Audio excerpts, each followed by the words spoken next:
Smothers got a question here. Do they Nebraska potentially move or use Logan Smothers kind of like the Saints with Taysom Hill?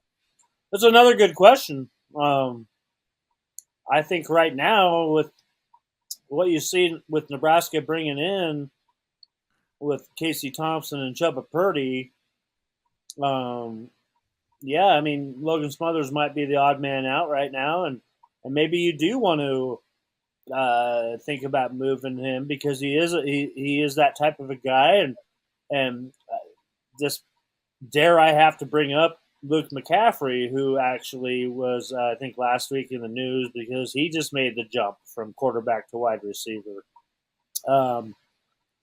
which I think every Nebraska fan wanted him to do here before he decided to jump in the transfer portal and leave. So I think Logan Smothers definitely has that same type of total package of a football player with athletic skills. That, not only can he throw but run, and he can also catch. And I would love to see Nebraska do something like that with Logan Smothers. Have some special packages like that. Okay, next up on our 22 list of signees, 2022 class, Emmett Johnson, running back out of Minneapolis at 6 feet, 183.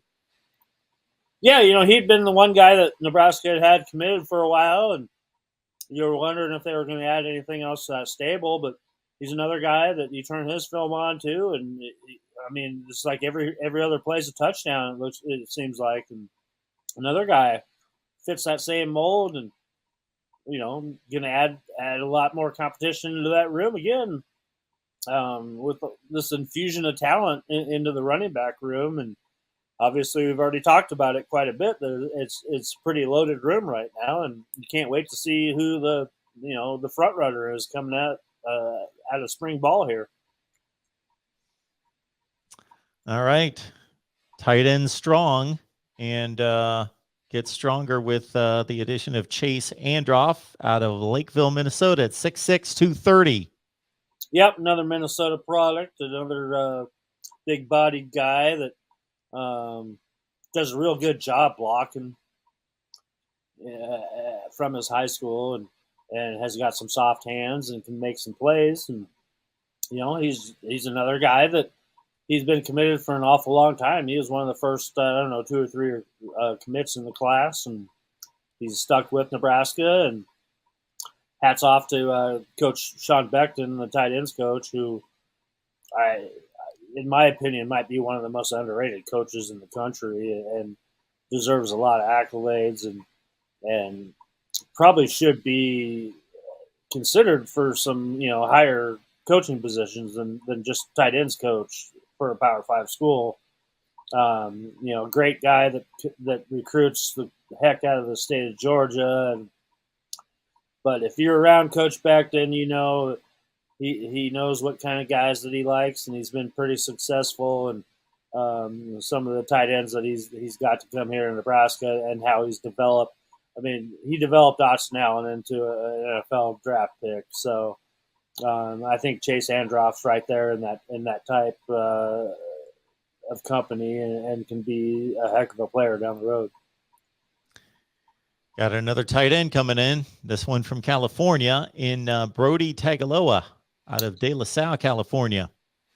Yeah, it's kind of strange. I mean, basically, we have him listed as the only defensive line commit in the class. I know that Rivals had him as a tight end, but he's going to start off on the defensive side of the ball. Maybe can turn into one of those pass rushing specialists down the road. But, yeah, right now Nebraska doesn't have any plans of him playing on the offensive side of the ball. He was a guy that Tony Tuioti had recruited, and now with the departure of Coach Tuioti to Oregon, you never know what's going to happen with Brody. Does he stick it out? Does he get into the transfer portal? I'm not sure. He's that one question mark. He's kind of that tweener right now that we really don't know what Nebraska's going to do with him right now.